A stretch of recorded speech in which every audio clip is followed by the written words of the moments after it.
How do you know what that does? Just block it. Oh, that blocks everybody. Awesome. Okay, thanks, Christina. All right, welcome to the December 12th Stone Mills Township Council meeting. I'll call the meeting to order. We have no 3-minute delegations. Can I get a mover and seconder for approval of the agenda, please? Rob and Sherry, any discussion, any additions to the agenda? Brian, you wanted to speak at some point on Christmas hours? Correct. At what point do you want to do that? I can do that under my reporting spot on the agenda, Your Worship. Okay. All in favor? That's carried. Thank you. Any conflicts of pecuniary interest or the general nature thereof? None declared. The minutes of the November 21st, 2022 Stone Mills regular council meeting. Can I get a mover and seconder to adopt those minutes? Sherry and Krista Lee. Any discussion, questions, comments? All in favor? That's carried. Thank you. We have no delegations. Bylaws and resolutions, emergency management program and emergency response bylaw. That the council receive and accept the report entitled Emergency Plan Update and Emergency Management Program Committee Meeting, and further, the council receive and accept the minutes from the Emergency Management Program Committee from November 23rd, 22, and further that council adopt the updated emergency response plan for the Township of Stone Mills, and further that bylaw 2022, fill in the blanks, being a bylaw for emergency management program and emergency response plan, be read a first, second, and third time, and finally pass this 12th day, December 2022. And we have a staff report, and I'm just calling that up. I'm assuming it's James Richmond. James, you're on. Thank you, Your Worship. So in front of you is a number of documents in the staff report, which includes our meeting minutes from our emergency management meeting held on November 23rd, an updated emergency plan for the municipality, and the bylaw which is required to enact the plan, and as well as will change our appointments of Community Emergency Management Coordinator from CAO Brooks to myself. So I could, on the 23rd, we had our emergency management control group meeting, and we also did our annual exercise. Everything was well received by all. There's nothing really to talk more on that. If anyone has any questions, I'd be glad to speak on that. The emergency plan, which is in the agenda for tonight, is an updated plan. So every municipality in Ontario is required to have an emergency management plan. So what I have done is updated our plan. It's a more comprehensive plan. It also enacts IMS principles, so incident management system, which allows us to be more flexible when dealing with an emergency rather than having individual people assigned to specific roles. There's a framework there on how to operate within an emergency. So you have a commander, you have a logistics lead, a planning, operations, finance, and admin. So it's not specific to an individual person. So if anything were to happen, different staff could jump into those roles and take those on. So that's sort of the main reason for changing the plan. It also outlays a bunch of different procedures that we would need when dealing with an emergency. So it just makes it easier for staff to make their way through the emergency rather than trying to struggle and figure out what to do. So, and then the bylaw just confirms all of that together. I'll be happy to answer any questions that you might have. Any questions or comments? Yes, Krista Lee, go ahead. I just thought the plan was very thorough. Great job. I don't have a lot of experience in this, but I just wanted to ask you, is there anything that you'd like to highlight or draw to our attention that is in the report that you found particularly interesting just to highlight for us? I guess the change, like I was saying, to the IMS system. So within emergency services, that's the way we operate on a daily basis. So whenever we go to a call, our incident management system is put into effect. So someone's the commander, and then we can delegate roles off of that. The biggest thing with the emergency management system too is it's scalable. So you can have your incident commander, which you always have. And then if you need those additional roles, you can assign them out, and then they can have people under them. But if it's a small emergency, like a car accident or something, you usually just have your commander, and that's it. They can do everything. So that's the sort of essence of it. It works very well. Anyone else? Wenda. Yes, good job. Really, really good job. Just one concern I had, not even a concern, just a thought for your consideration, that there's only twice that it's mentioned where there's an involvement with council. So the Emergency Management Program Committee, there's a council representative on that, but they only review the program annually. So it's pretty limited, the contribution that they have.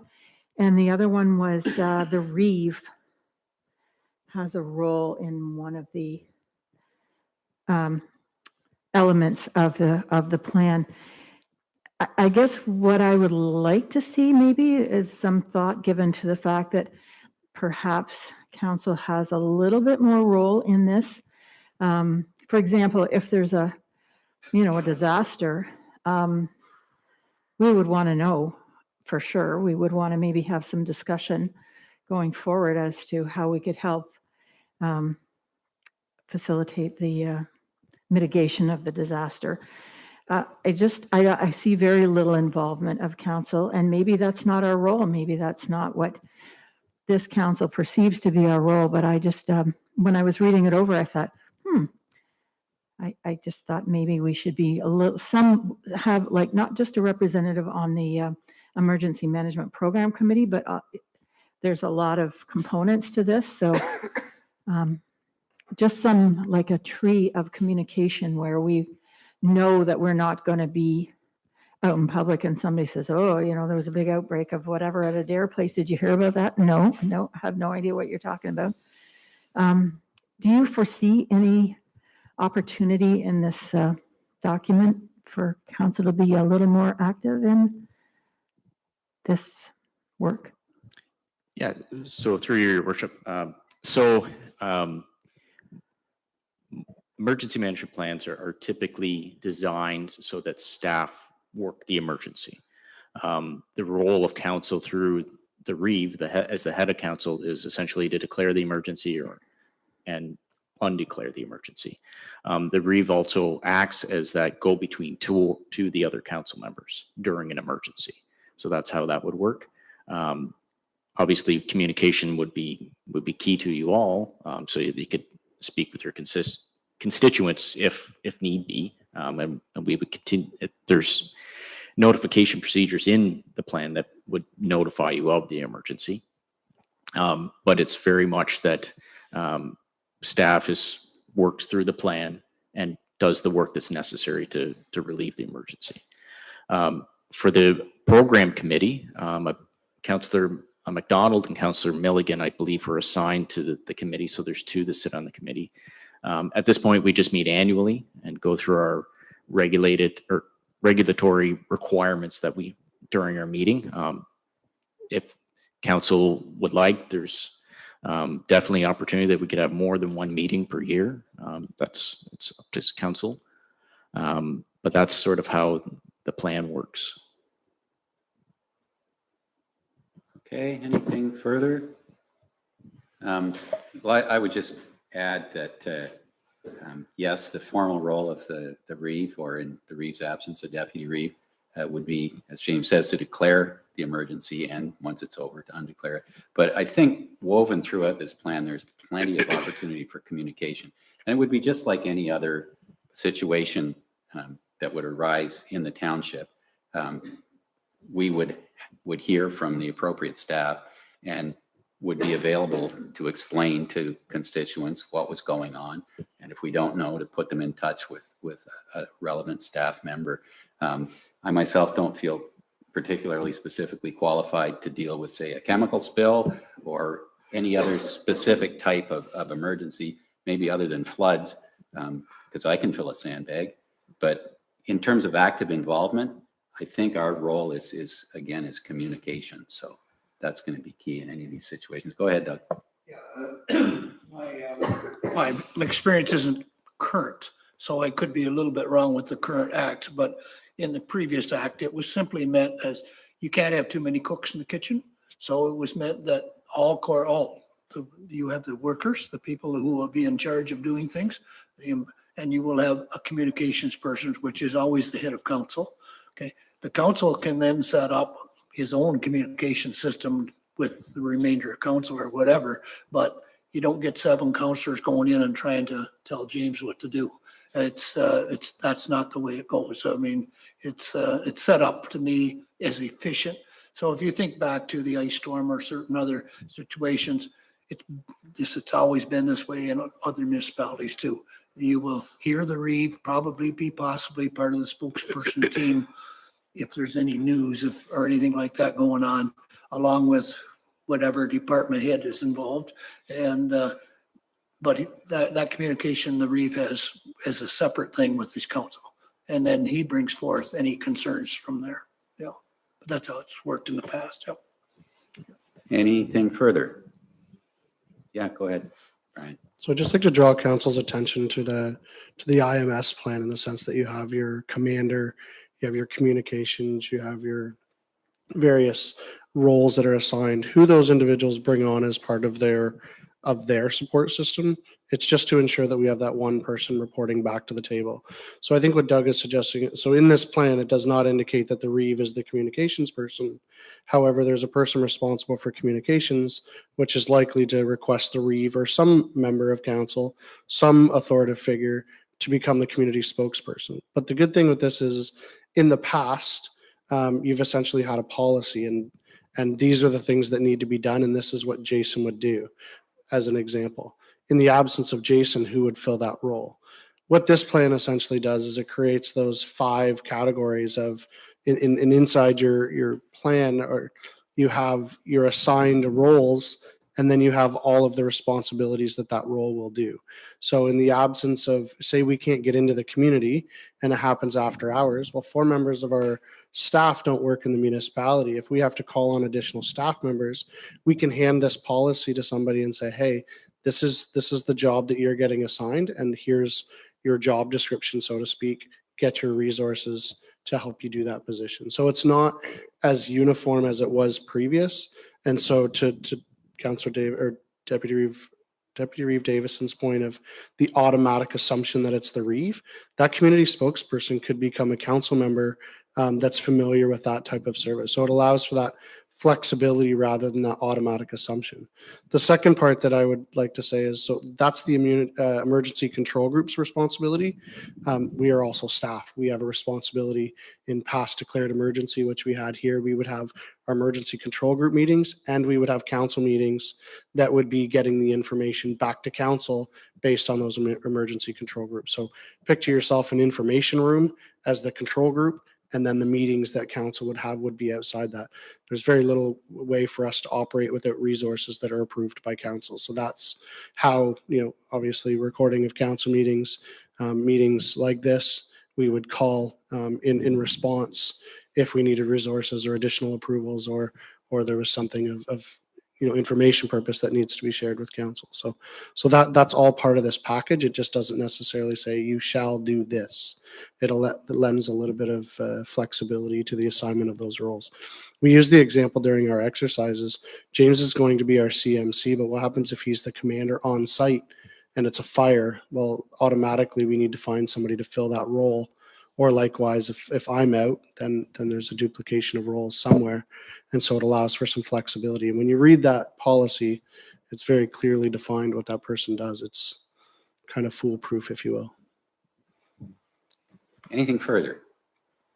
I don't think I got a mover and seconder for that, or did I? Yeah, Doug has moved. Wendy seconds. All in favor? That's carried. Thank you. Okay. Rewise, if I may, I have a prior engagement. I just need to leave from the meeting, if that's okay. Absolutely. Thank you very much. Thanks, James. Thank you.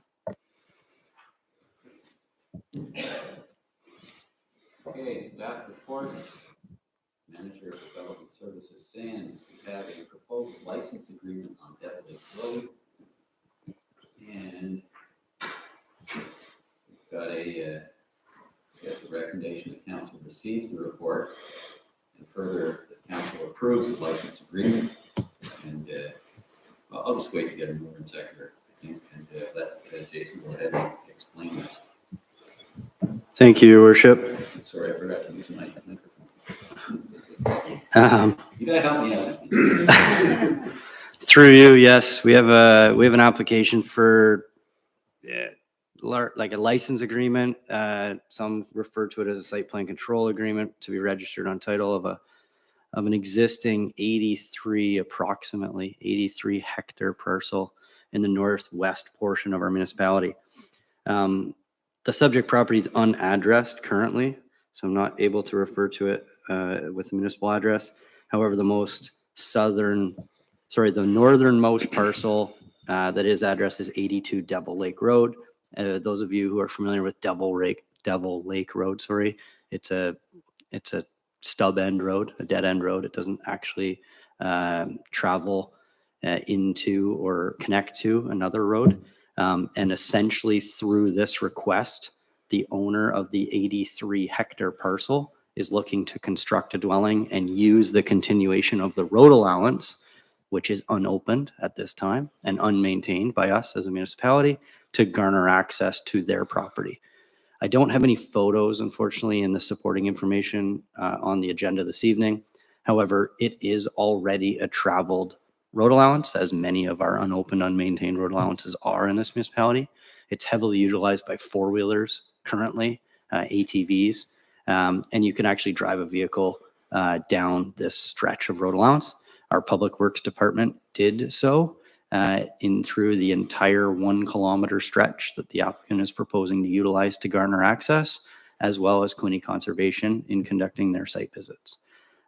Essentially, this agreement seeks to allow legally the applicant to use this portion of municipal lands to garner access to their property to build a 1-bedroom, small, off-grid dwelling. The plans, floor plans, elevation, site plan drawing, et cetera, are all included in the package this evening. And our zoning bylaw currently has provisions in it to allow for the construction of such a development. And it's referenced in the staff report, section 392 of the zoning bylaw. The last thing I will leave you with before any questions, this application was circulated consistently with all other Planning Act applications. So Quinte Conservation, for example, the county, our Public Works Department, et cetera, all have collectively reviewed this application, and all those comments are included for your awareness. None have significant objection, and all of their comment, concern, if any, is built into the 15 conditions of the site plan or license agreement that we're proposing to register on title. In short, the agreement says the applicant shall not expect the municipality to pave, gravel, maintain, cut anything on that road allowance because it is truly an unmaintained road allowance. And they recognize that in the development of their proposed development. Furthermore, they recognize that we have delayed response times and or we would not provide access to their property in the event of emergency, given the state of the road allowance, because it's unmaintained. So that the idea or the rationale for the agreement, it's an agreement to be registered on title. So not only does the current property owner have acknowledgement of what these conditions are, any future property owners in perpetuity of this landholding would be cognizant of those limitations by way of the agreement that's drafted and before you this evening. Happy to answer any questions. Thank you. Anyone? Yes, Doug. Jason,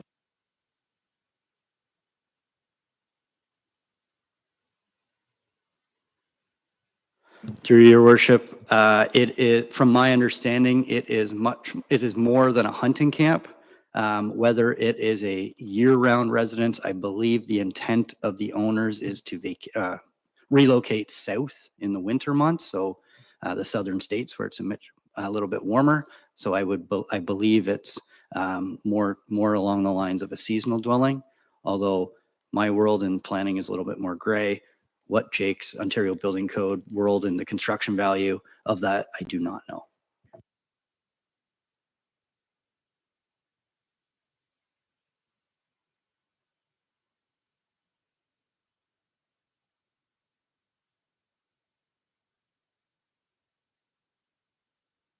I'm not of this particular piece. I'm not in support of allowing buildings to be built, residences to be built on unmaintained roads. I have never been in the past, and I will not be in the future. I believe the only proper way to have a residential dwelling is on a year-round maintained road. So that's where I will be voting against this. Go ahead, Wenda. Two quick things. One is I couldn't tell from the maps, and they were really good maps, exactly where that unmaintained road, you said something about 1,000 meters of unmaintained road. So it's, do you mind just walking over to the map and showing where the main, the road sort of is normal and it's a maintained road and then it isn't?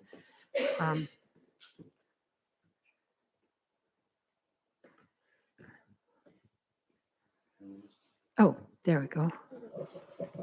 Through your worship, if those of you can see my cursor on the screen, I believe, and I say I believe because Public Works Manager Thompson's not here to confirm, Devil Lake Road, in which we maintain, currently stops approximately here where my cursor is. And from there northward is that 1 kilometer approximately of the unmaintained stretch. One thing I'll point out, the maintained section is not terminated with a nice bulb. Typically we have cul-de-sac bulbs on terminus. This is a situation where the Public Works Department, I believe, utilizes a driveway, for example, to turn and maneuver their vehicles back south. So it just pointing that out, as in if you're looking at aerial imagery or something, you're not going to see a large cul-de-sac bulb. It's more informal than that. Okay, thank you. My second question, or maybe a concern, I would say, is there's a lot of wetland on that property, and Melon Creek, which is pretty popular. It's hard to tell from the diagram if the distance from where the house is going to be located, and presumably there'll be some form of septic system, I would suggest or suspect. It was difficult to tell exactly how that's going to occur with all that water around there. And I know you said Quinte Conservation Authority had approved this plan, and I just wondered what your thoughts were on all that wetland. Through your worship, it's a great question, Councillor Lalonde. This parcel of this approximately 83 hectare parcel is significantly impacted by wetlands. And you can see on this plot plan drawing, the southeast corner, the southernmost, easternmost corner of the property is in fact where the proposed development is to occur. There's an existing travel trailer that's not a permitted use that is on site, and that's what you see in this aerial image. And one of the reasons that this application has taken several months to proceed into this setting is the significant investigative work that went on between the applicant and the Quinte Conservation Authority to confirm that that desired location actually complied with their natural heritage requirements and that a permit may be issued from their office. The comments are within. However, yes, there was careful consideration of where the well septic, or sorry, it's an existing well, of where the proposed dwelling and septic system could be located. And it is in the correspondence that we have been confirmed that Quinte Conservation supports this proposal. Thank you. Okay, Wendy, go ahead. Yes, I guess a concern is if the roads aren't going to be kept up, then there's concern for emergency response and fire safety, and trying to get in there. One question is, why have we kind of stopped where we stopped? Does the road continue on and there's a turnaround? Like, is it just a truck is the only thing that can get through there? Are they willing, of course, too many questions, but are they willing to fix that one, kilometer, so that there's emergency access, and so the fire or our plows could even go up and turn around? Through your worship, to those questions, I'll try and answer them all, Wendy, or Councillor McDonald, my apologies.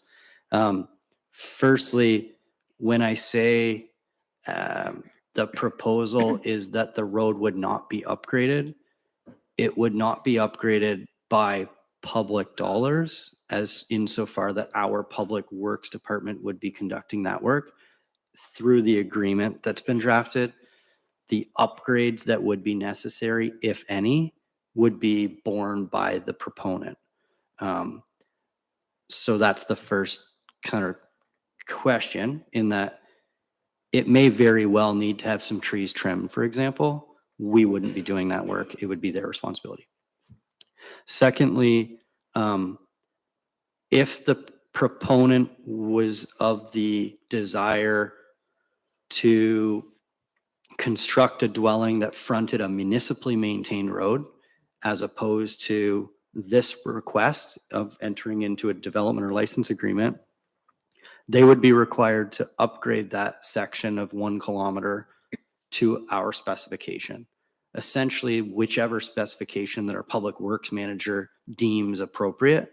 And historically, that has been what you're coming off of from a road material width, right-of-way perspective, you ought to match with what you're constructing.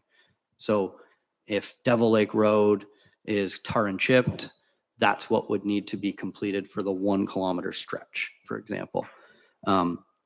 As you can suspect, that would be much more costly for a 1 kilometer stretch than it would be to acknowledge any limitations of that owner through an agreement registered on title and are in accordance with our zoning and our bylaws in effect. That's the desire that they've chosen this through this application. And the third question, I believe, Councillor McDonald, was respecting sort of the access currently. And the access currently does allow for access of vehicles. It's not simply a path that you could only travel with a four-wheeler or an ATV.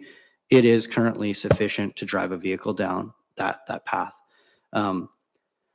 I actually had a conversation, it's not in any of the technical comments, with our public works manager / fire chief, Mr. Thompson, and he mentioned that our emergency services department goes through extreme lengths to provide access to anyone in this municipality.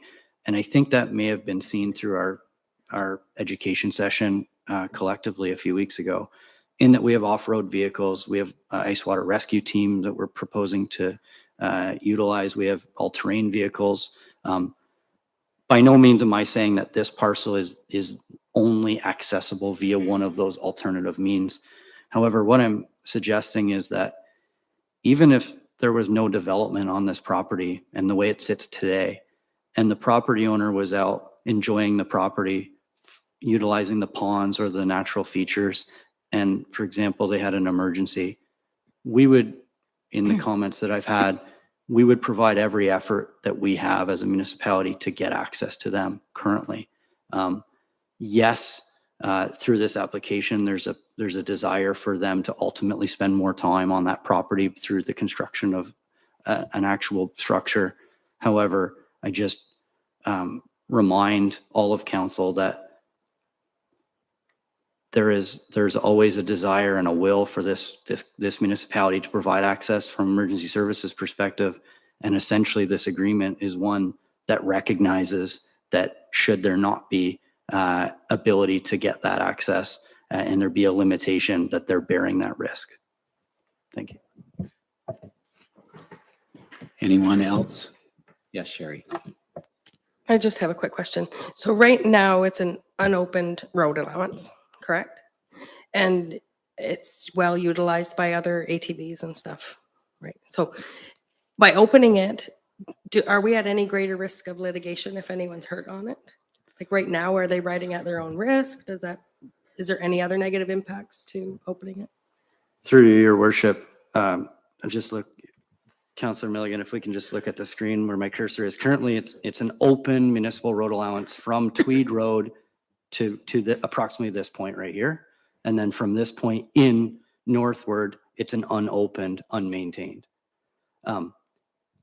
Yes, this stretch that's currently unmaintained is utilized today by ATVs, off-road vehicles, any sort, walkers, pedestrians, bicyclists, any person may utilize that road allowance as it currently exists today. What you are not allowed to do as a user of that road allowance today is perform any alteration or action because it's publicly owned land. So if, for example, there needed to be a culvert installed for crossing a little creek, or there needed to be a tree removed so that they could get a bigger vehicle through, you technically, that would be no different than cutting a tree in our municipal park because it's municipal lands that you'd be removing that feature on. What this agreement would propose, what would allow is that Mr. and Mrs. Shepherd would have that ability to cut a tree, for example, so that they could use this and garner access to their property. The liability coverage that you speak of in terms of persons using that road allowance, there's actually an insurance component built into that agreement with the Shepherds that ensures that they have liability insurance coverages for the use of that road allowance. We have collective insurance as a municipality, of course, and that ensures any use of any person on a municipal road allowance. But recognizing that they may be utilizing it at more higher frequency than myself or yourself who are just passing through, it's a standalone insurance requirement that they provide that to us as a municipality, and that's one of the conditions of that agreement. Yes, Doug. Just a clarification though, as an unmaintained road, we have no liability for it right now. We don't have to put any cost into it. The minute that we put any money into that road, if we put a load of gravel on it, whatever, we now have maintenance responsibilities on that road. So that is a real concern. That is what got us, for example, on Christian Lane. A number of years ago, there was a fire. Our fire trucks tore the road up. We went in, said, hey, you know, the cottagers were keeping the road in good shape. We went in with a grader and some loads of gravel. And all of a sudden, oh, you've done work on the road. Now it's your road. You got to maintain it from now on in the current standard. Okay. So now basically we have to keep it in a passable situation. Now, which means that the ratepayers of the municipality are incurring expenses for it. So it's a real concern of what could happen to you. And it has happened in other cases in the municipality in the past where agreements were made on cottage roads or whatever. And then with the stroke of a pen and the right council, all of a sudden the municipality takes over the road and upgrades it. And, you know, they're basically paid for a developer to make money rather than the developer paying his own way in the situation. It's happened before in this municipality. I won't say where, but it has happened. And that's my concern. Developers should pay their own way and build the road and whatever, not, you know, we shouldn't be doing it for them. We have enough miles of our own road to look after. I just don't think it's good planning to allow a home that could be a year-round home on an unmaintained road. Anyone else? Okay, I have a couple of questions. You said that the agreement is registered on title. Jason, could you direct me to the section of the agreement that specifies that, or how is that insured?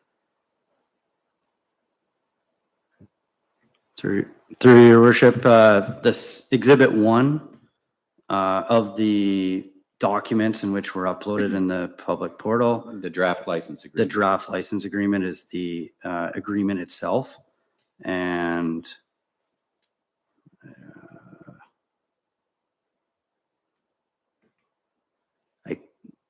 Off the top of my head, I can't find the condition that says this agreement shall be registered on title. However, it's common practice in this municipality that every license or development agreement and or site plan control agreement is registered on title. Okay. I'm sure I can find it if you. Okay, I'll take your word for it that it's in there. I just, I couldn't see that specified. And I think Wendy mentioned something about snow clearing. My understanding is the municipality will not be doing any snow clearing. That would be the responsibility of the landowner. Is that correct? Yes, that is correct. The municipality currently would do snow plowing to this, or complete snow plowing and any municipal works to this location, and nothing beyond that. And through this agreement, there would be no change to that. It actually is a recognition of that, in the fact that the property owner entering into this agreement recognizes that we will not be providing any municipal funds or services to that section of road allowance. And similarly, further to Doug's concern, and Doug's quite right that things have gone sideways in the past, but in this case, it really isn't a development. It's a single family dwelling. The municipality will not be entering into any sort of maintenance agreement in which the municipality provides road materials or road work, and therefore would somehow assume that as a precedent for further work on that road. Through you, that's correct. There, if you will, it's nearly the opposite of that, in the sense that it's a recognition that you have no services garnered to your property with respect to access. The second point, if I may, wholeheartedly understand the concern. However, in this situation, it's dealing with an existing lot of record. And should that applicant in any future state wish to further subdivide, create additional dwellings, create a subdivision, for example, that would necessitate council and or committee of adjustments approval, and there would be subsequent application before you as a council to provide direction on respecting that state of approval. This is simply the construction on an existing lot of record as opposed to any further development. Thanks. And one more thing that occurs to me, you mentioned that since the landowners would have to do basically their own road maintenance to maintain access for themselves and possibly for emergency vehicles, and you gave an example of perhaps they would want to remove a tree. Now, will they have to notify Public Works when they want to do any work on this road allowance and the nature of that work before doing anything?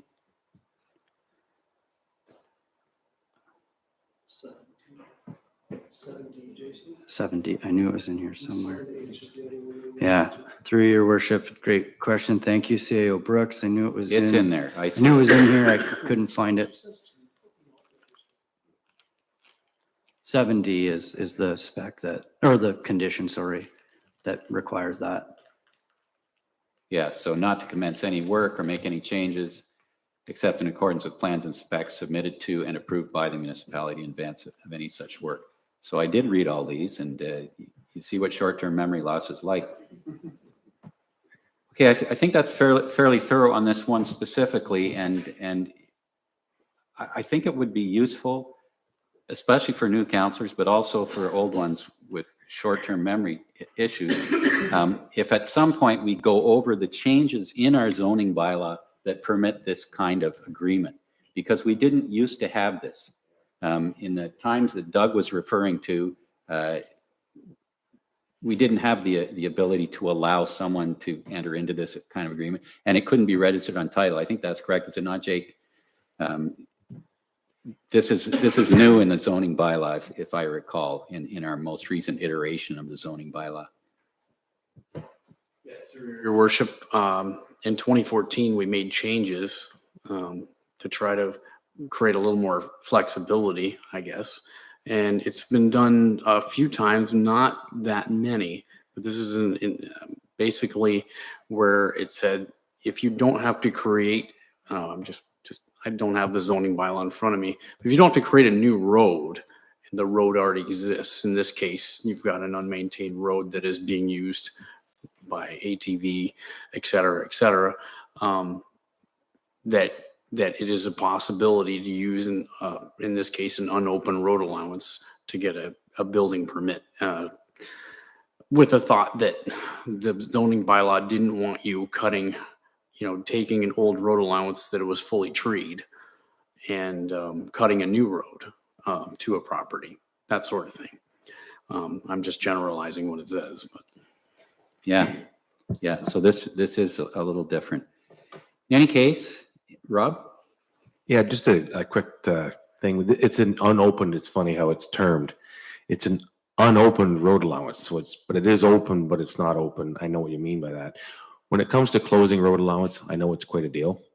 It's a big deal, a lot of surveys and details and so on. Was there any discussion about the potential future of closing that road allowance? Would it landlock the other people that are currently accessing adjacent properties?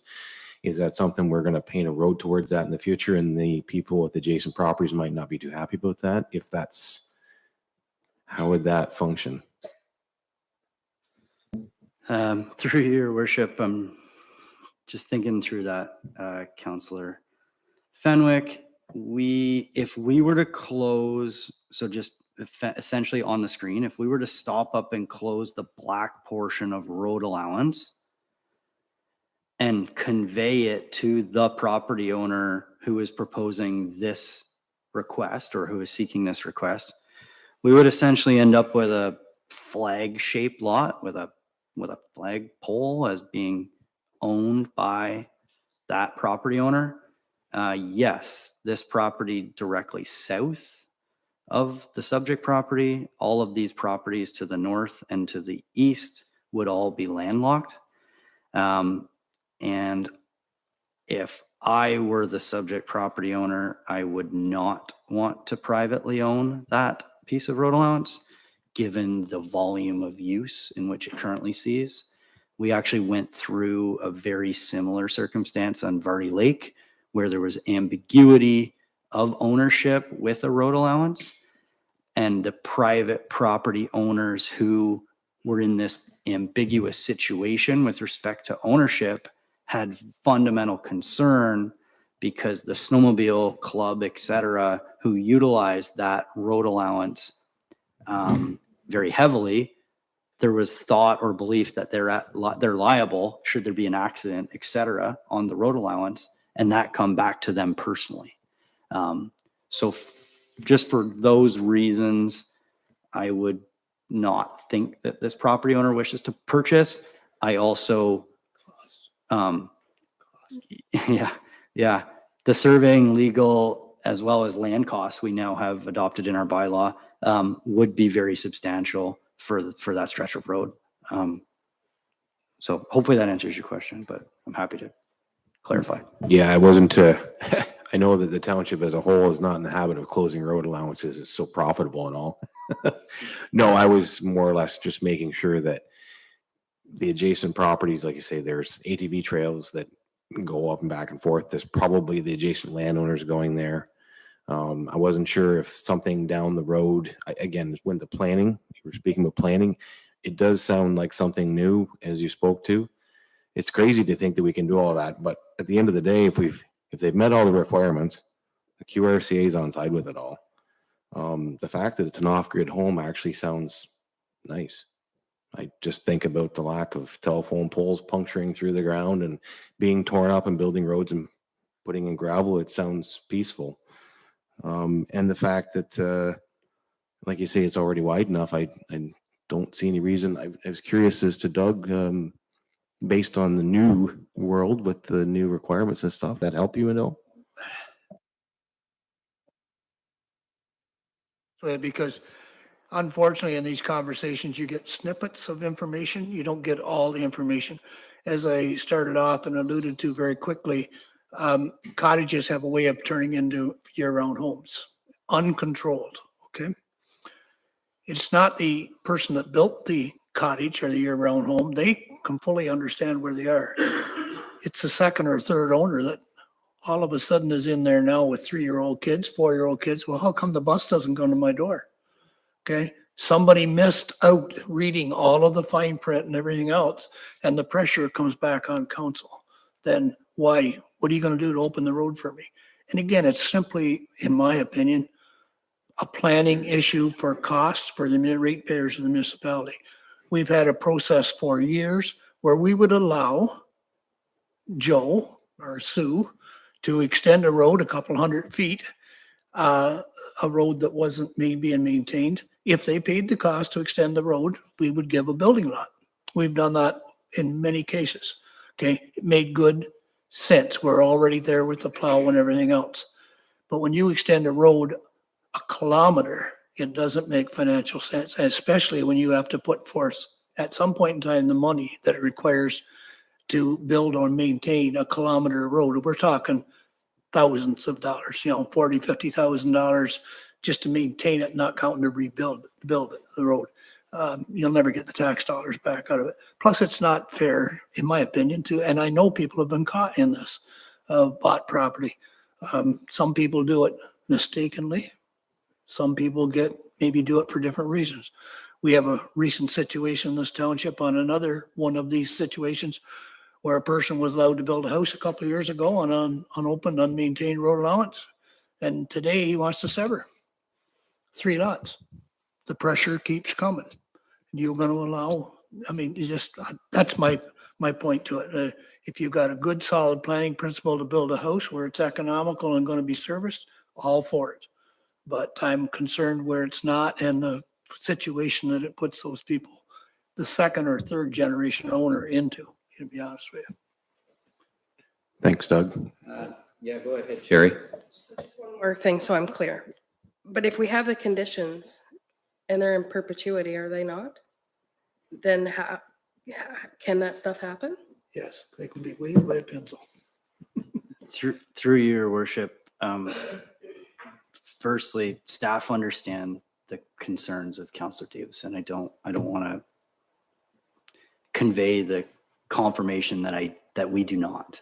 The idea and the rationale of the agreement is to ensure that those concerns are validated and that they're registered on title. So not only that the current owner or property developer understands those, but the second, third, and eighth property owners also understand those. And in my opinion, there's no better way to have that than to register it. For example, we can put, and we often do in the building world, provide lots of affidavits and agreements and conditions with the developer of that individual point in time.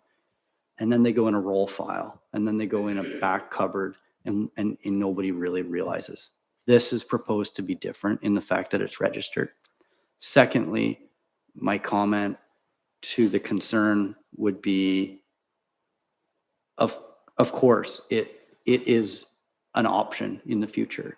There could very well be a deputation in front of council by maybe only even one property owner, not 8 or 10 or 12, that say or suggest that you ought to, as a council, approve the adoption and the opening and the maintenance of our municipal road. That, we have deputations for all different sorts.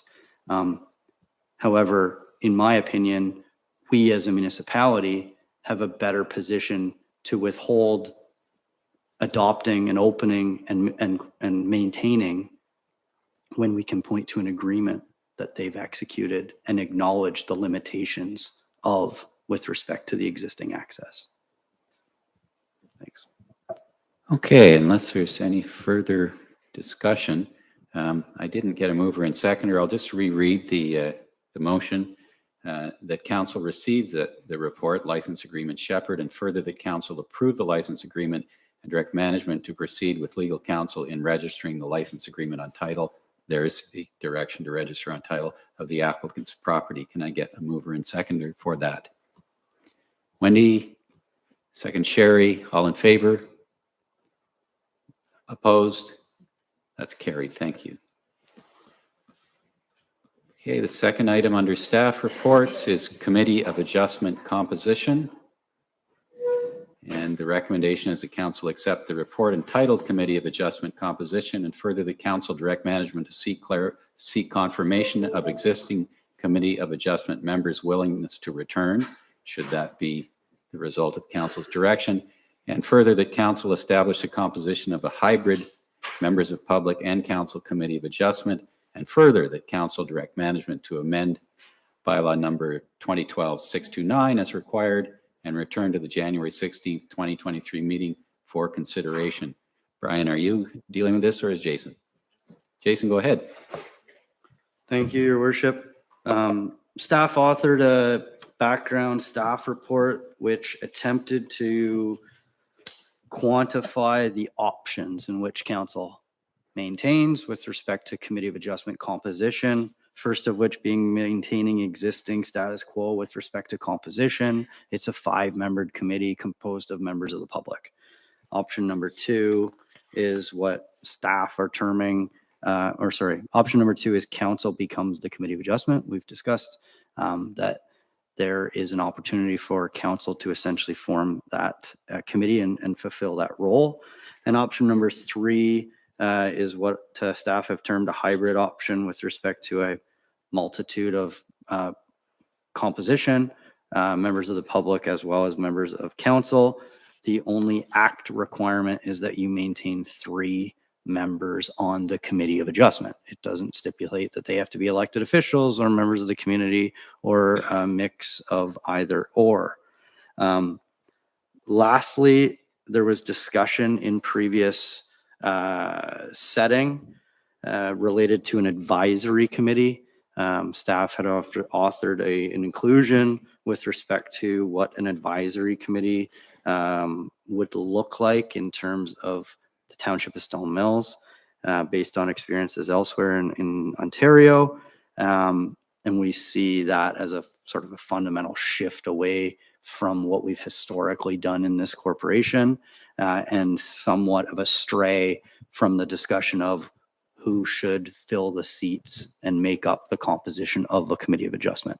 So for that reason, staff are really trying to focus the conversation on the first 3, in understanding what the composition should be.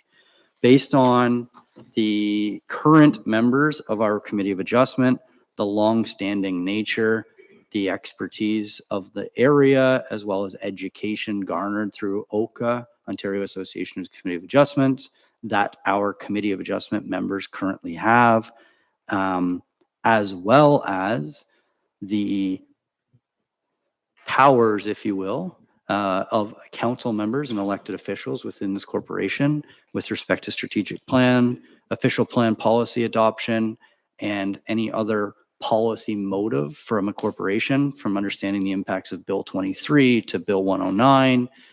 For those inclusions, staff are recommending that the Committee of Adjustment composition be that of a hybrid approach, in that subset of council and or the entirety of council, and the historic knowledge, education, and expertise of current Committee of Adjustment members be allocated in a form to prove success in the future years, not months, years within this corporation.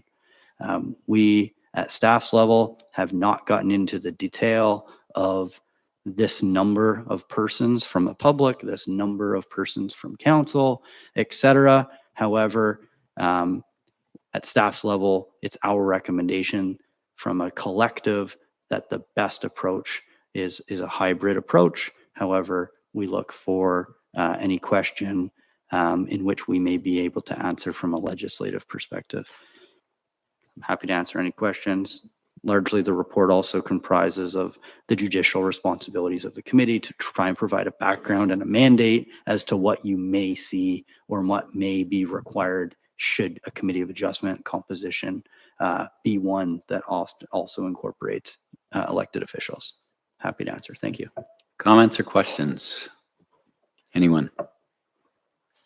Yes, Wendy, go ahead.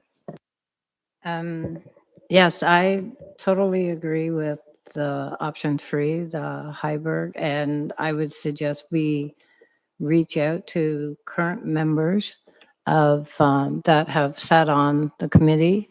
We have about 5, but we haven't extended invitations. And then 1 or 2 counselors, if that's what I'm understanding, is the hybrid.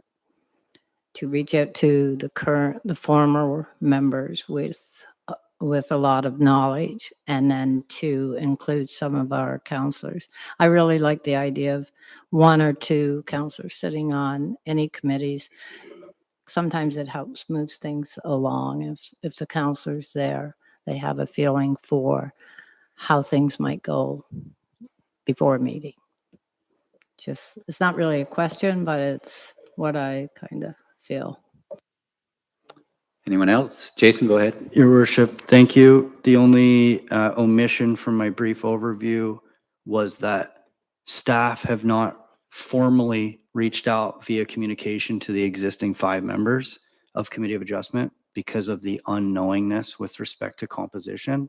There was a reluctance, if you will, to reach out in a state of flux. There has been some conversation with select members to understand willingness to return, et cetera. However, I just wanted to mention that it's included as a recommendation, and Councillor McDonald touched upon that, just because there has not been that formal conversation / communication sent by municipal staff.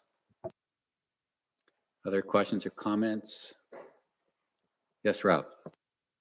Through you, John. Jason, and I appreciate the putting this all together in our previous conversations. I think it's great that you've done a nice job putting it all together. However, I am truly in support of an all public Committee of Adjustment. The reasoning being, I understand the time that needs to be spent going on site, looking at these things. I've been privy to an opportunity to be with my mother and seeing how much time she takes as an on-site visit. To Brian's comment a few weeks ago, he's never seen a council, especially with new members, with this much workload already in the works. And that's definitely the truth. We've got a lot coming at us. If we have a couple of us on this committee, as much as I can see the value in that in some ways, I can also see the fact that we may or may not have the time to spend as a member of the public may. And it might also take us away some other duties, this heavy workload that we have coming our way. And there's some of us who are pretty green here. So in all due respect, if we were to put this out to the public, we have a lot of new people that have moved to the township that may have an interest in this, as well as the existing members who could spread their wisdom to the new ones, as we're seeing here with this council. I recommend that we go with the all public committee. That's just my input based on our current situation. Anyone else? Yes, Crystal Lee.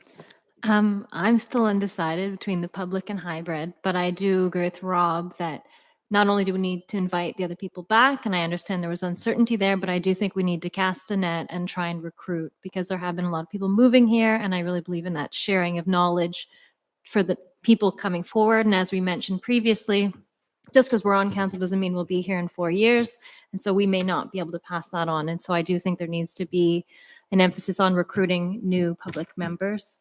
What I ultimately lean to, I'm not sure yet, but I do think that that's something that needs to happen. Anyone else? Yes, Doug. I keep forgetting. I believe, first of all, we need to reach out to the existing committee members and see if there's interest for them to return. That interest may decide in the direction we need to go, depending on what's there.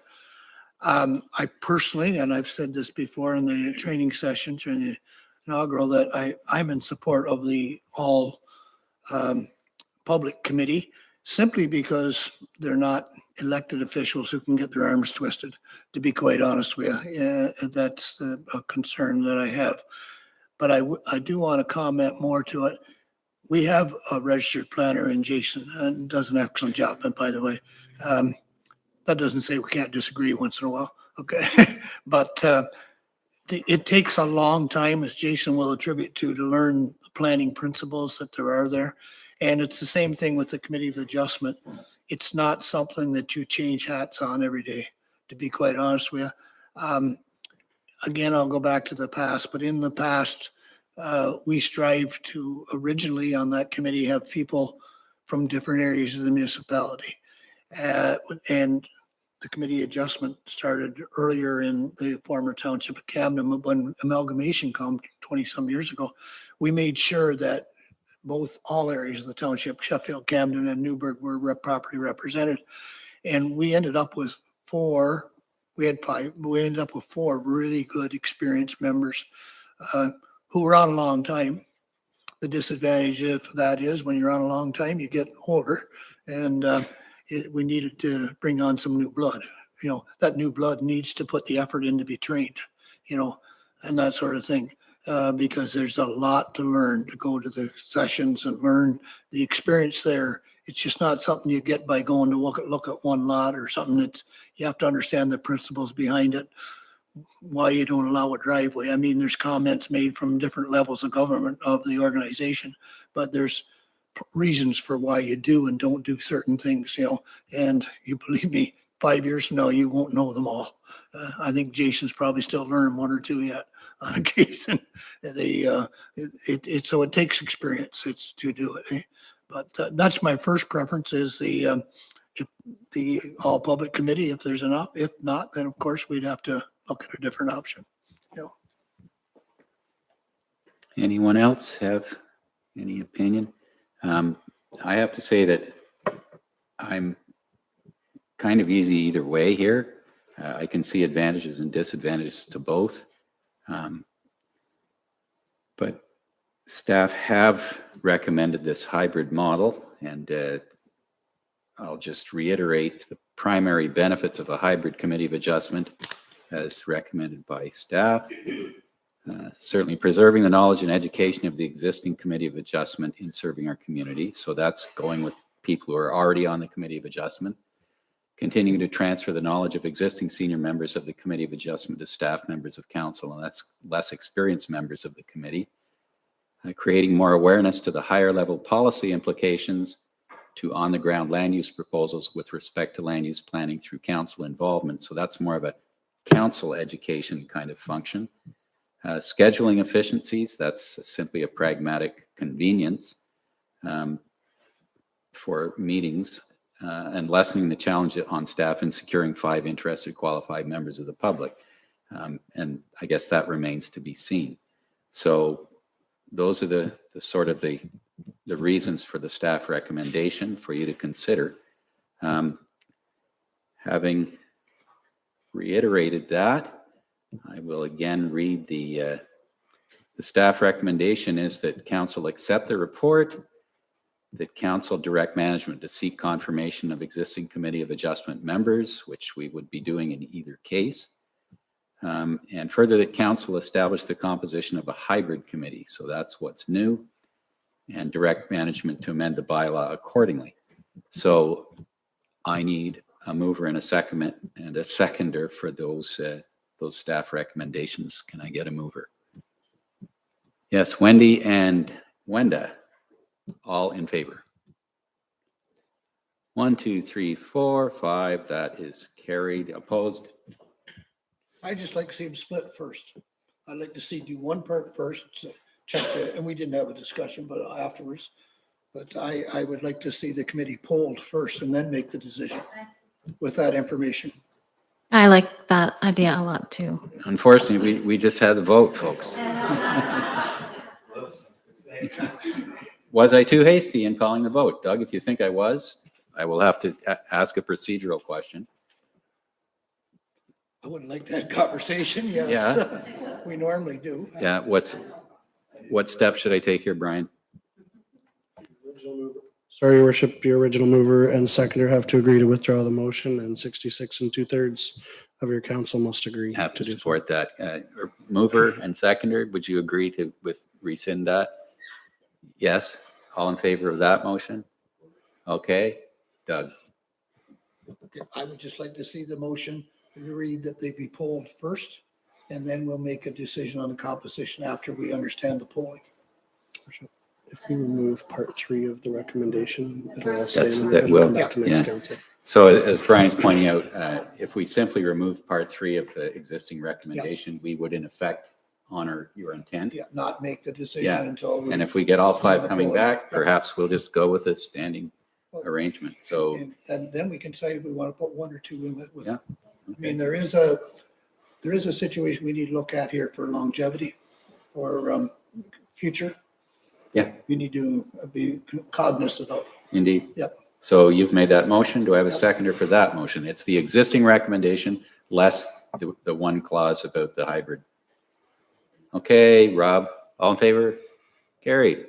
Good, very good. Thank you. Your worship, can I just provide clarification? Yeah. Just for council's, but Okay, go ahead, Brian. just because we're still in council session, that original motion that was rescinded did not require mover and seconder as it wasn't carried. It wasn't Oh, called I to see. complete. So I essentially did not complete it, allowed it to come back. And so you'll see in the minutes that it's just moved by Councillor Davison and Councillor Fenwick. If we did it the opposite way, it essentially could have already been called into question and therefore people could have assumed appointment, so to speak, if they wish. So Very you'll good. just see the original motion that was adopted and carried. Thank you, Brian. Okay, next staff report.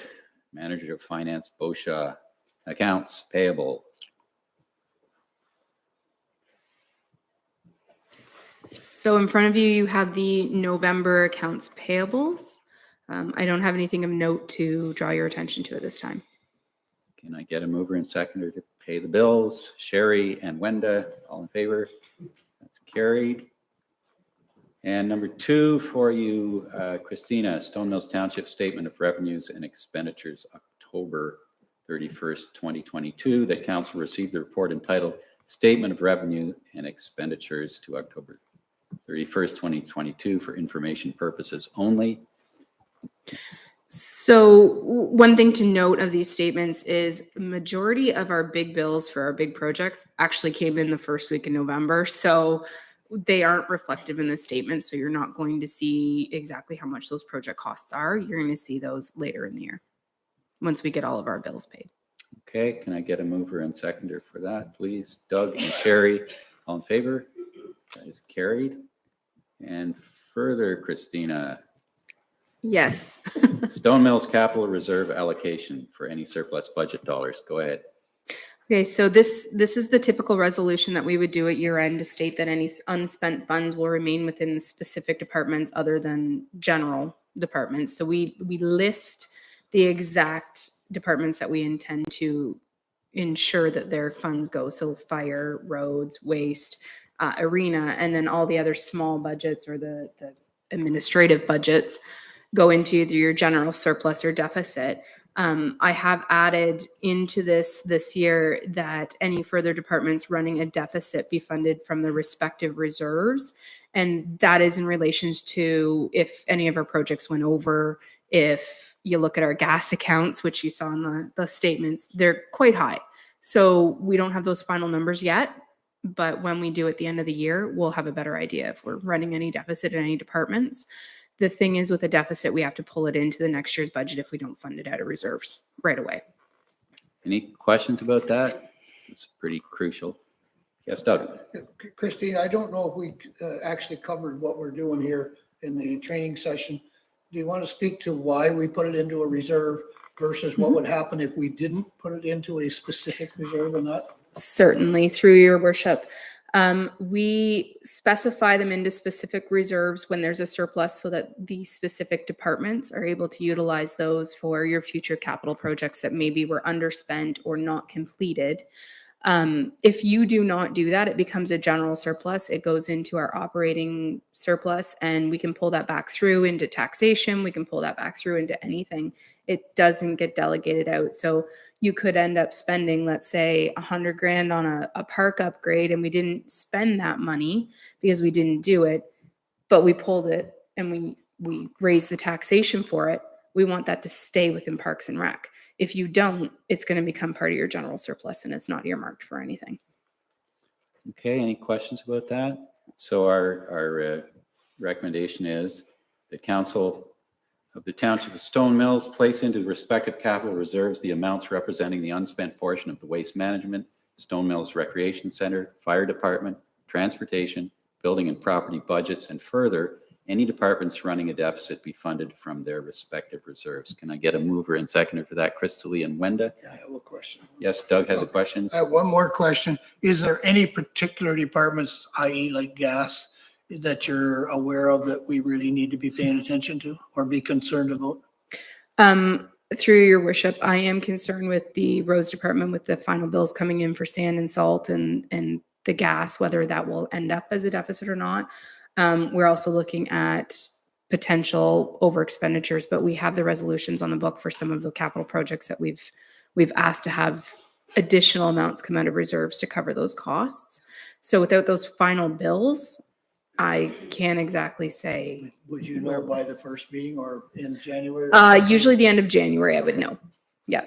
We are cut off for our final bills are January 30th. But we would know for this year. before we finalize the next budget? Yes. Okay.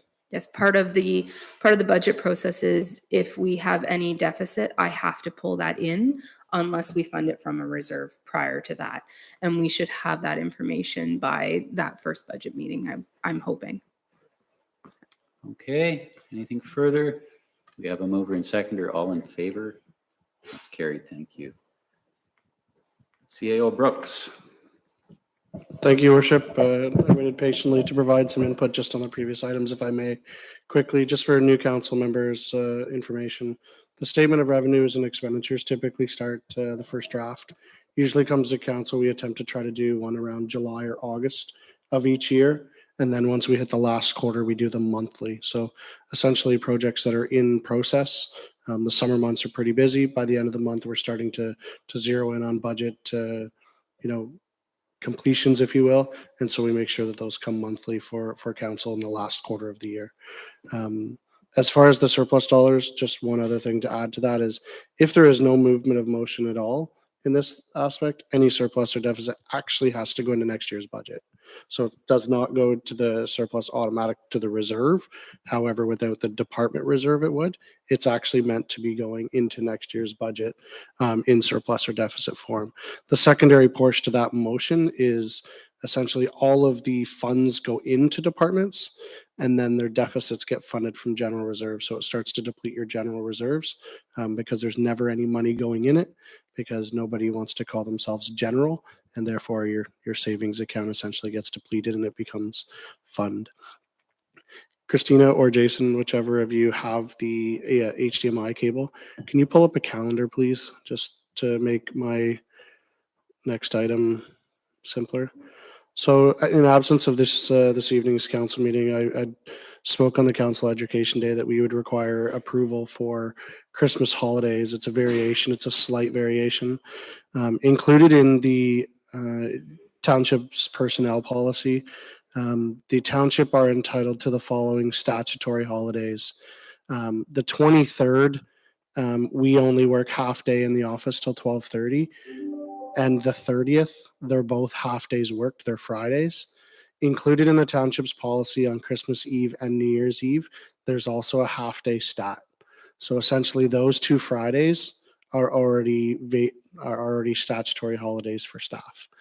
Given that the other statutory holidays fall on weekends, the 26th, the Monday is already a statutory holiday. The 25th gets moved to then the next day after, which is the 27th. January 1st is a Sunday and it gets moved back to the 29th, which requires only one day of staff open office hours, etc. What we're requesting from council is that for the administrative offices that we allow all staff members who have retained that allocation in preparation for this request to be able to take one vacation day to be closed from the end of day on December 22nd and reopening on January 2nd at regular time. That same situation rings true for the Public Works Department. In essence, they don't work Fridays. They're 410s and opposite is overtime on Fridays. So it actually requires that they have no vacation necessary as those two half days essentially fill that void of the 28th that would be required. So they would be at the end of December 22nd, and they would return January 2nd. The only variation to their schedule is essentially every hour worked inside that time frame is overtime. So this is, I think this is the end. I hope it's the end of weekend statutory holidays. Everything moves into its actual day next year. But it is, at least in my duration here at the municipality, it's been customary to try to have a week closure consistent for staff to be off at the Christmas hour. Our experience from a workflow perspective is we experience very few people coming into the office, and those that do are often trying to hit end of year tax requirements, whether it's been supplementary bills or otherwise. Since COVID has occurred, most of those are coming in electronically or otherwise. And so what we do in essence is we provide a few days grace moving into January in case anybody was looking for the availability. So your worship, all we're looking for is authorization to close our office from the 22nd to the 2nd, with any unused statutory days being used with vacation days. Any discussion on that? Nobody will come in that one day. I'll move it. Okay, Doug and Sherry move it. All in favor? That's carried. Thank you. Okay, moving on to, I guess, items for information. We've got an item from Quinte Conservation Authority. And the recommendation is that council receive the QCA permitting and services update and potential provincially significant wetlands changes for information purposes as presented. Any discussion on that? It doesn't require anything other than a receive motion. Is that right, Brian? I think we've all had thorough discussions and are well aware of the implications of Bill 23 as, I guess, now passed. So can I get a motion to receive that? Sherry and Krista Lee, all in favor? That's carried. The next one requires, yes, sorry, that's one. Mike? Sorry, just to backtrack a little bit. Is it possible that council would be in favor of extending an invitation to MPP Brise to come and discuss Bill 23 with us in broader detail? Certainly something that we can do if you want to make a motion to that effect. I do. Thank you. Seconder for that motion, Krista Lee. Any discussion? Just, it's probably too late now, but always remember to request an audience with them when they're at conventions like Florida or Woodward. And that was probably too late to get, although quite often they're all there in their meeting rooms to meet with us, but our official meeting, we could get possibly, if we wanted it for April, at Good Roads. You know, if we wanted to meet officially a delegation with them to express our concerns with both 23 and 109. Both have planning aspects or issues. Yep. Okay, we have a motion on the floor and it is specifically then to invite our MPP, Rick Brzee, to address council in regards to Bill 23. Yes. Yep. Okay. All in favor? That's carried.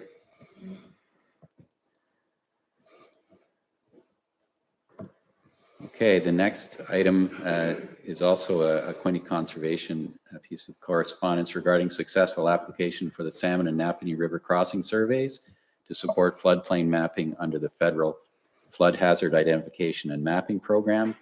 That program provides 50% funding support for projects for 2022 to 24 fiscal years. And the council received this correspondence and requests the treasurer to include this correspondence and funding allocation in the 2023 draft budgeting process. I assume you've read that report and understand the funding requirement. Is there any discussion or comment? Can I get a mover? Yes, Jason has something to say about that. Thank you, Your Worship. The only very briefly piece of information I'd like to share is that the Township of Stone Mills specifically is in possession of technology, a total station specifically, that may assist in reducing any of our costs burdened by an external consultant, which is really the fundamental to phase one of this work. Staff have been in communication with Conservation Authority staff, Christine, who's leading this project and secured the funding, to ensure that we have the capacity to do that is the real question mark. Whether or not there's ample trained staff available at the time of year in which this needs to be completed to align with their project scheduling is the question. However, I just wanted to provide that for information's sake to council, given that there may be monetary savings should we be able to successfully accommodate that within our scheduling, which we are actively attempting to do. Thank you. Is that something that we could get help with? i.e. Mike, Doug. Sorry, i.e. a student, university student or somebody to help make sure that we can do that?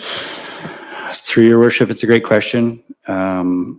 Councillor Davison, I'll speak with our public works staff. It's a fairly costly system and software program. I just don't know the skill sets of all students. It would be not one of a traditional high school student, for example. It'd be a university and or college grad student.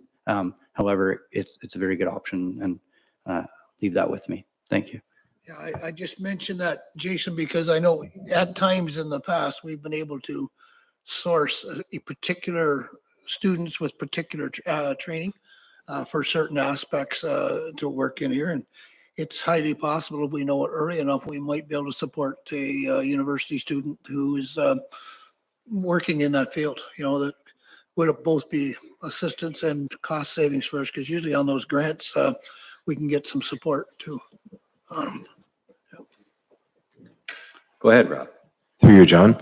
Jason, I was looking at this, and I think you're referring to them allowing to spread our costs over 2022, 23, and 24, and that some of the work could be done in-house. Now, we're committing, if we go forward with all this, we're committing to 2.5 times the amount of money of our nearest, the other participant, which is the town of Napanee. Now, I understand that obviously we've got more wetlands and the watershed runs through us. I understand why that may be. Do we know if all the other participants here have already signed on? Are we going to incur more cost if they do not, and we have to take on a bigger share of the pie? And what guarantees do we have if we are unable to reduce the costs by using this equipment and municipal staff or students, that we aren't going to see that lift by $6,000, $8,000, $10,000, $12,000? Through your worship, great questions, Councillor Fenwick. I don't have the answers to all. I just, based on the timing of this and municipal budgeting, obviously moving forward, and the way in which it's completed at the sort of the first of the year, is difficult to align and get confirmation in the fact that every other municipality is contributing.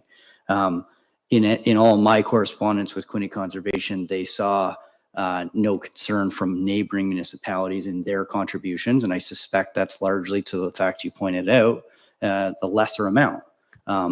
We, to that end, is the Napanee and the Salmon Rivers are the greatest extent in our municipality, and that's why you're seeing the cost.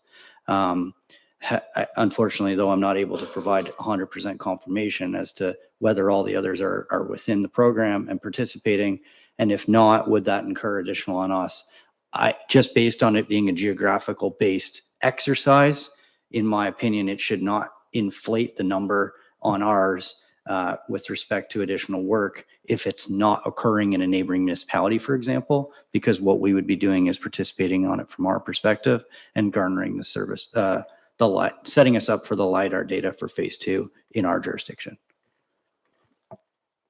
Anything further, Rob, that satisfies you? Okay. And just also, once this work is completed, will we see cost savings? I see it's partly to reduce the cost for development applications to make it easier. Through you, Reeve Wise, at this time, I can't confirm we're going to see cost savings as a municipality. What I see this doing is providing better information, data availability, and assurances that the development review process can be completed with more assurances, and that we see less impacts with respect to flooding and or emergency responses into the future, which I sort of could be tied to cost savings, but direct cost savings year over year, I don't see that. It's more necessary from a strategic plan or visioning perspective on future development applications that are often spearheaded by developers. Doug. Yeah, I mean, I support this because I see it as one of the very valuable things that the Conservation Authority originally did in their mandate, and that was floodplain mapping. And we're very fortunate for the most part in this community. We've had enough floodplain mapping, not complete, but enough to keep a lot of our properties out of the floodplain. Although we do have in one area of our municipality, a number of homes that are built in the floodplain for whatever reason. And the loss and the serious impact on those individuals is unreal. There's areas in Western Ontario that were allowed to be developed without any control back in the 50s and 60s, the Grand River area, and that just, they're under flood every year. And the cost for the emergency management, sandbag and everything is astronomical, not counting the personal loss. And we seen it, for example, in BC last year about the personal loss that can happen there. Good floodplain management is just like good fences, keeps you out of trouble, in all honesty.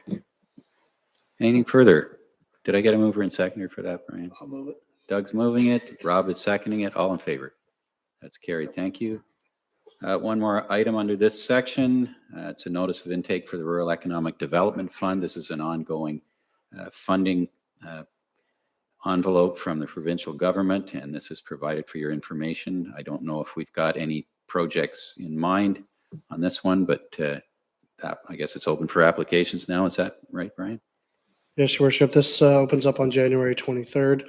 Often this application specifically, most recently in 2015, we made application for a staff person or for a project as the municipality was willing to contribute to the other half, i.e. the economic development coordinator or the programs that person would coordinate. We were unsuccessful in that. There will be likely more discussion forthcoming for council's consideration on this topic. Probably after this evening's meeting, there might be clearer direction as to what we may apply to, but more importantly, there will be some inquiries with staff to the granting agency to determine if some of the things that we're intending to do in 2023 may qualify under this umbrella, and there will be a report back to council should there be a project that fits under this that criteria. Any discussion at this point? Can I get a motion to? Yes, go ahead, Wendy. I just wonder, is there opportunity for input or to possible proposal ideas as well from council or? Yeah, absolutely. If there's direction that council wishes to pursue, this is the forum to which we do it. So if council has direction to staff to make application towards a certain project, that's the role of council. That's our council's deliberation. Yeah, have a look at the program criteria, and if you've got some ideas, by all means, bring them. Okay. Just a mover and seconder. Yeah, mover and seconder on that one to receive. Wenda and Sherry, all in favor? Carried. Thank you. New business and statements from members. Anything? Yes, Doug. I do have something. Mike. I want to bring forward. It was brought to my attention this morning. Back at on election night, I was approached by a ratepayer who had a concern about hall rental, and ratepayer very concerned about cost and things like that, and had some specific ideas about it. I told that ratepayer that evening that I listened to what he had to say. And I told him I would bring it forward at a future date, that we needed to discuss this and that. And that was my intention, to actually bring it forward at budget time when we were talking about costs and things like that, to raise this concern whether or not how we pay for our halls and this sort of stuff, whether we're accurately adjusting the cost or whatever we're doing. And that, unfortunately, I was informed this morning that somehow or other, the comment got back to certain members of staff that I had said we're no longer doing certain things. That's not true. I did not say we were not renting halls anymore. So I just wanted to clarify that. If you hear that on the street, I did not say that we would no longer rent a hall. Okay. Somehow things get twisted. Okay. I said that we would discuss it at the appropriate time. And that's still my intent, that we will discuss whether or not the use of this one particular hall in the future is appropriate per the cost that's being covered for it. Okay? Okay. Yes. And sorry, Crystal, I didn't Yep. realize your item was under this section. Did you want to speak to it? Yes, so I guess we've all been getting the Roma emails, and I see that they are seeking new board members for the new term. I'm very interested in a lot of the work that Roma does around broadband. They have emphasis on housing in rural areas. Moving forward, there's going to be a lot of work around rural health, healthy communities for seniors to live in. And I would like the opportunity, so I meet all of the qualifications to become a Roma Board of Director member, but it does require for the nomination process that council give me permission to run. So I'm asking for your support in the permission that I may run. And the election will be held in January at the Roma conference, in which I'll be in attendance. And it's really just asking for the opportunity to be able to run. So do we need a motion for this, Brian, or how would this work?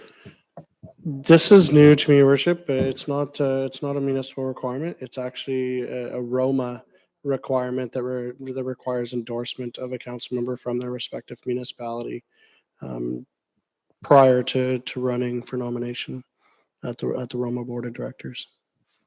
So would we do this by consensus or by motion?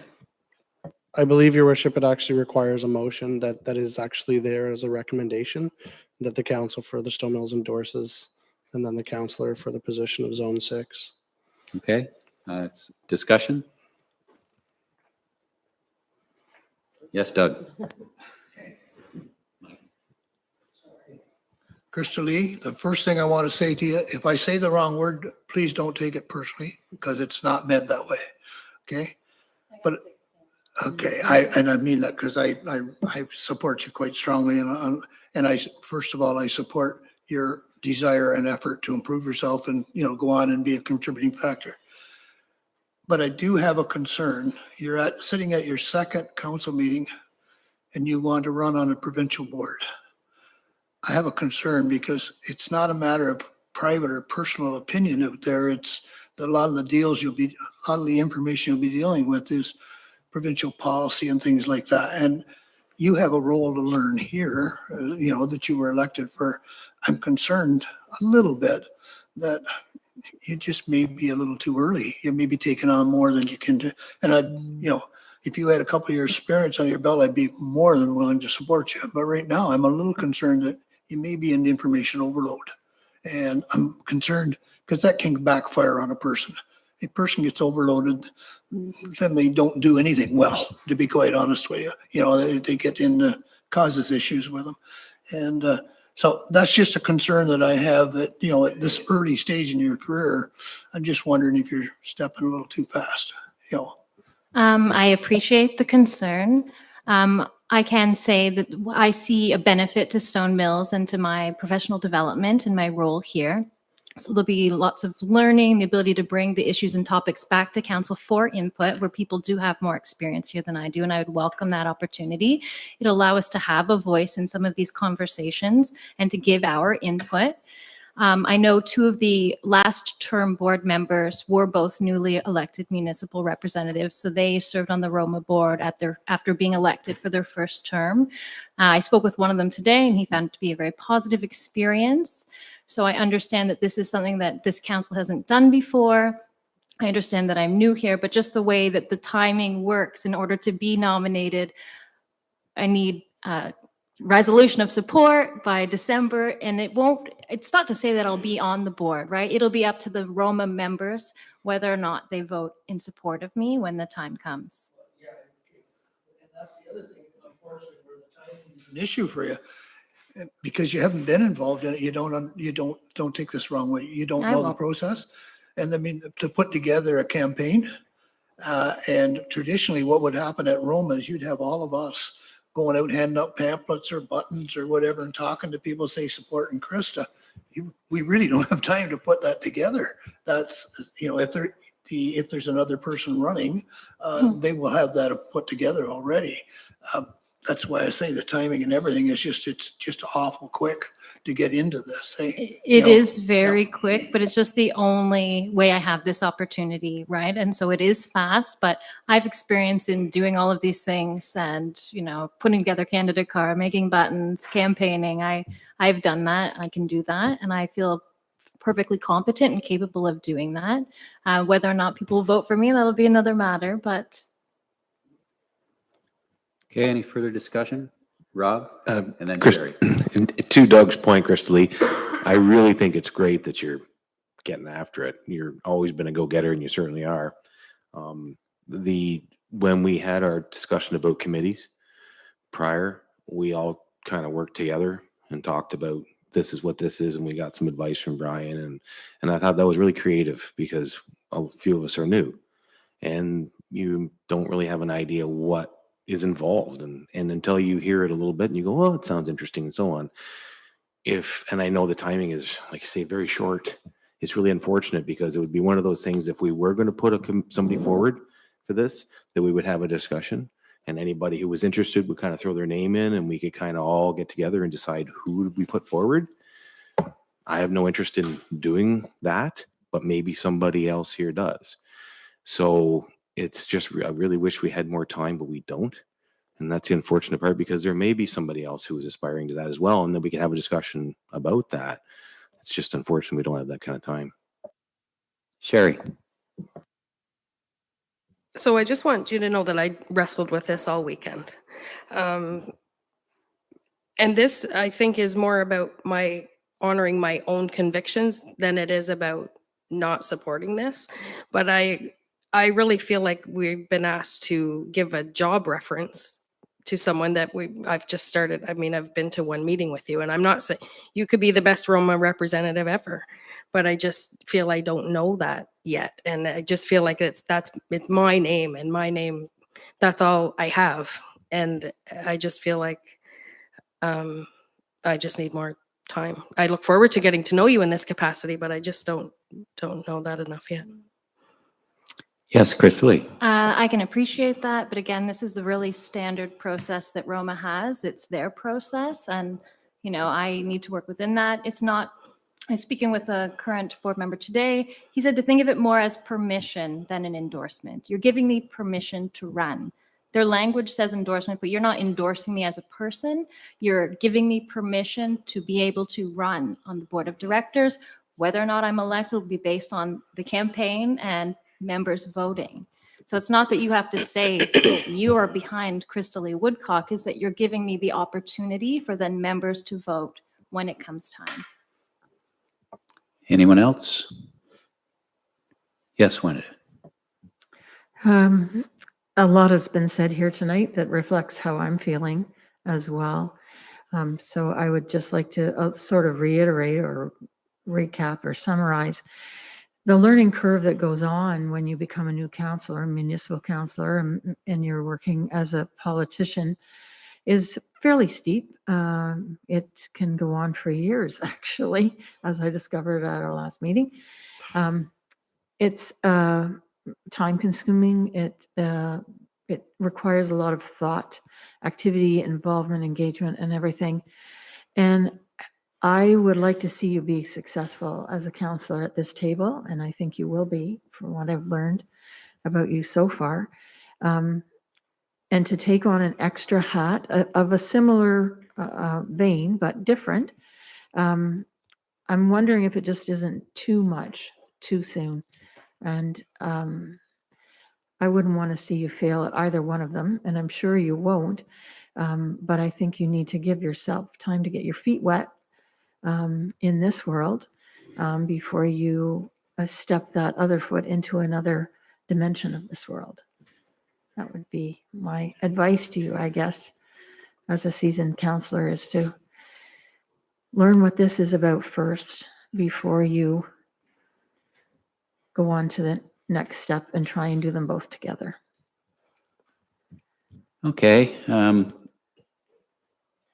not sure how long we want to prolong this discussion. Brian has just noted to me that the District 6 is what you're talking about. So this would be Renfrew, Hastings, Lennox and Addington, Frontenac, and I think one Prince Edward. So you're looking to represent a fairly significant political group there.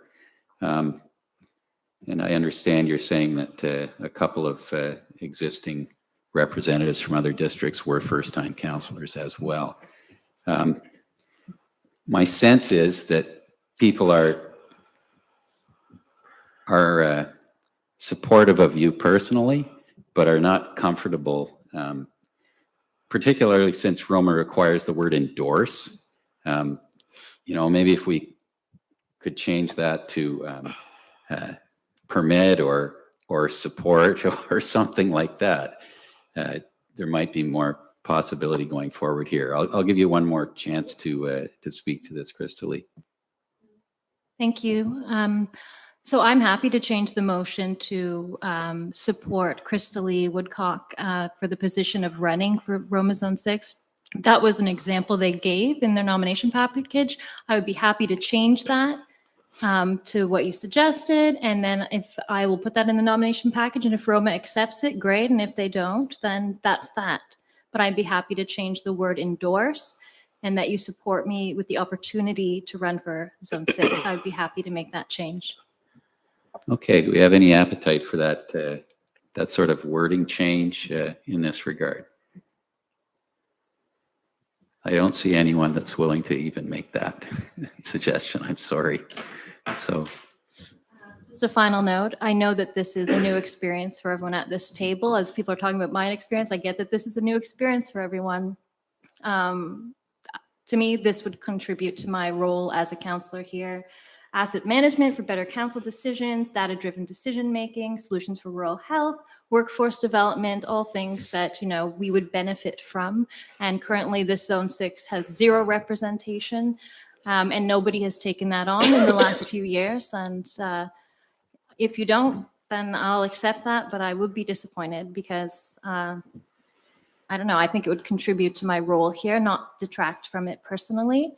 And I've never bitten off anything bigger than I can chew. And so, I would welcome the opportunity, but I will respect everybody's decision. okay, I'll put that out there once more. Is there anyone willing to make some kind of response to Crystal Lee's request here? I'm not seeing anyone willing to do so. Okay. Let me make a suggestion. Okay, because Crystal Lee is asking for the support for herself, she can't vote on it. So it's because it's a conflict. Okay.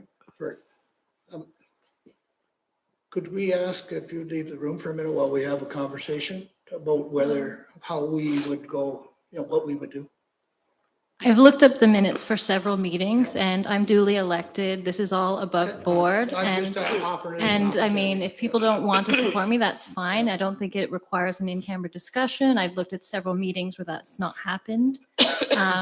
And I don't think that is the norm. So I'm happy to accept whatever people will take. I put it forward because in the past, it was an accepted standard to leave the room so that an open discussion could be had. And because I think we're all concerned here that you're going to take this the wrong way. And especially at the start of a new council where we want to develop a team, it's hitting us the wrong way.